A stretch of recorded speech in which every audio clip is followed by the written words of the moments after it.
Buenas, ¿qué tal? ¿Cómo estáis? Termina Albert Camus el mito de Sísifo, imaginándoselo al pie de la montaña, encaminándose hacia su piedra, feliz porque el destino le pertenece.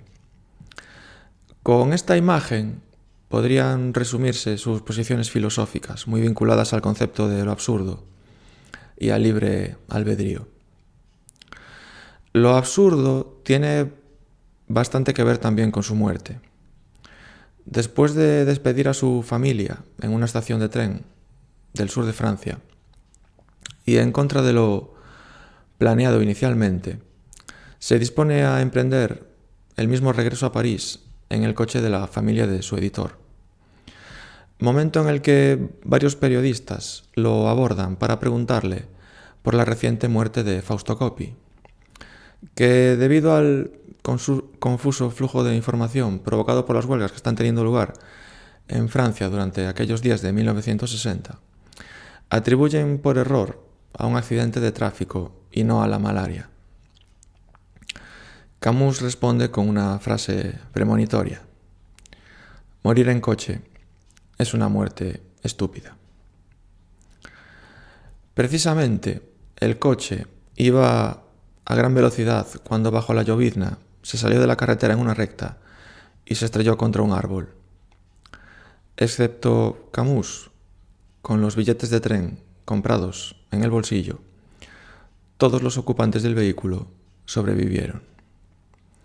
Se cree que la causa fue el reventón de un neumático. Y aquí viene lo absurdo.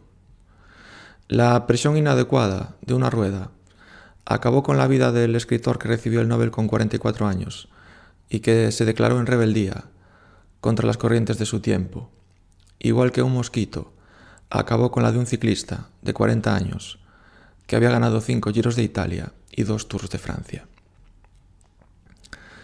Lo absurdo significa la ausencia de sentido, y abrazar lo absurdo, por lo tanto, significa renunciar a las explicaciones.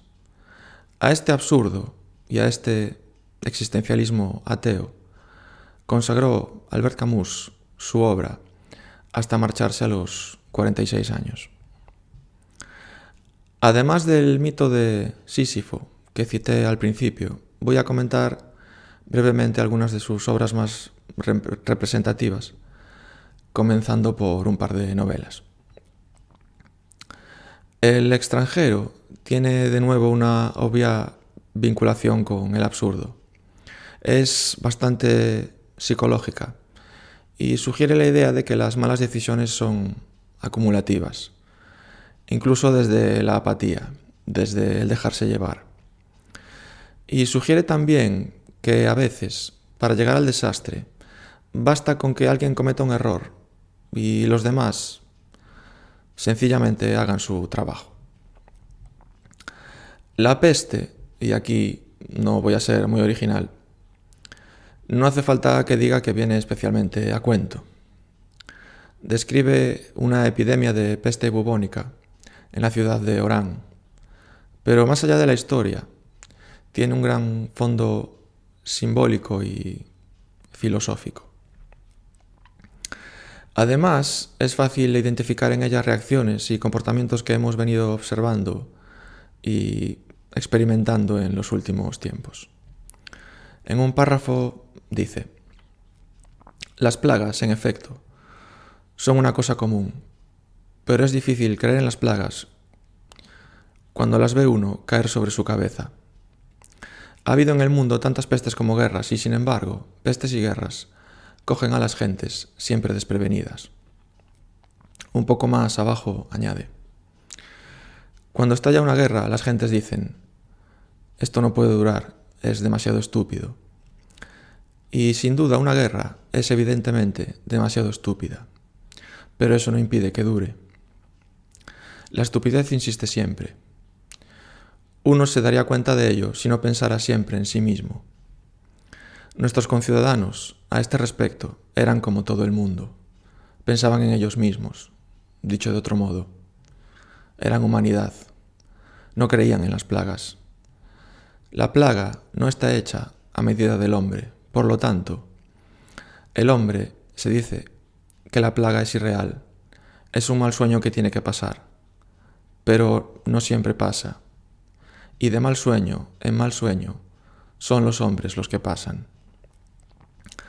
Para Camus, la peste era la falta de conocimiento y la ignorancia, las que consideraba mecanismos de destrucción. Por último, El hombre rebelde es el ensayo que provocó su enemistad con Sartre y con buena parte de la intelectualidad de la época, que hasta entonces lo había aceptado con condescendencia, por haber aterrizado en el París más elitista, alguien que creció en un barrio pobre de Argel, rodeado de gente que no sabía leer y que solo estudió por el empeño de sus profesores. Cuando aún no había cumplido un año, su padre murió como consecuencia de las heridas que sufrió durante la Primera Guerra Mundial y su madre, de origen español, era analfabeta. Sus ideas y postulados iban totalmente a contracorriente y lo ridiculizaron por ello. Pero el tiempo no ha dejado de darle la razón. De hecho, seguramente sea más contemporáneo nuestro que de sus propios contemporáneos. Para Camus, la vida está por encima de las ideas. Tenía una fuerte preocupación por la libertad, la justicia social, la paz y la eliminación de la violencia. Adoptó el compromiso del no alineado, en un momento de gran polarización, en la que resultaba una posición muy difícil de sostener. Por poner un ejemplo, cuando comienza la guerra de Argelia y con ella los bombardeos del Ejército de Liberación Argelino sobre Argel, le piden que se defina al respecto, ya que siempre había procurado mantenerse al margen y no tomar partido por la independencia de Argelia. Su respuesta fue la siguiente: en este momento se arrojan bombas contra los tranvías de Argel. Mi madre puede hallarse en uno de esos tranvías. Si eso es la justicia, prefiero a mi madre. Para Camus, el fin nunca justificó los medios y siempre situó en primer lugar al individuo. Como muestra de su vigencia, voy a terminar con unas líneas de un artículo suyo de 1951. Una sociedad que tolera ser distraída por una prensa deshonrada y por un millar de histriones cínicos condecorados con el nombre de artistas, corre hacia la esclavitud, pese a las protestas de los mismos que contribuyen a su degradación. Gracias por escucharme, nos vemos en el próximo.